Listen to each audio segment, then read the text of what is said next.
ایک دفعہ کا ذکر ہے کہ ایک جنگل میں چھوٹی سی گلہری رہتی تھی جس کا نام لیلی تھا۔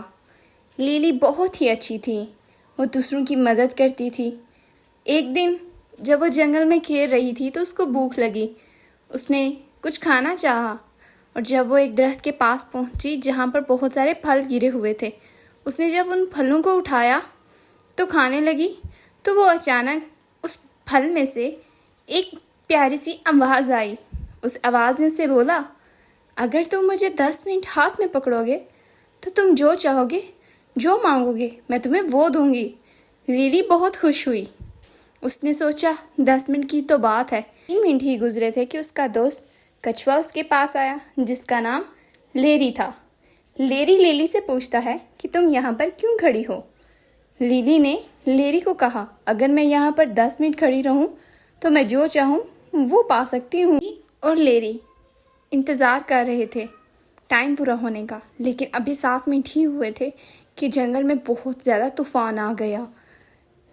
لیلی تو خوش تھی کیونکہ وہ بھاگ سکتی تھی۔ اس نے کہا 3 منٹ ہو جائیں پھر میں بھاگ جاؤں گی، لیکن لیری پریشان نظر آ رہا تھا کیونکہ وہ ایک کچھوا تھا اور کچھوا کبھی تیز نہیں بھاگ سکتا۔ لیلی نے کہا، میں اگر اپنی خواہش پوری کرتی رہوں گی تو میرا دوست مشکل میں رہے گا، وہ گھر نہیں ٹائم سے پہنچ سکتا، بہت تیز بارش بھی آ سکتی ہے۔ اس نے پھل کو گرایا اور اپنے دوست کو اٹھا کر بھاگنے لگی، بھاگ کر اسے اس کے گھر پہنچایا اور وہ اپنے گھر بھی چلی گئی۔ وہ یہ سوچتی تھی کہ میری دوستی سب سے خاص ہے، پہلے دوسروں کی مدد کرنا میرے لیے ضروری ہے، کیونکہ وہ بہت اچھی تھی اور اچھوں کے ساتھ ہمیشہ اچھا ہوتا ہے۔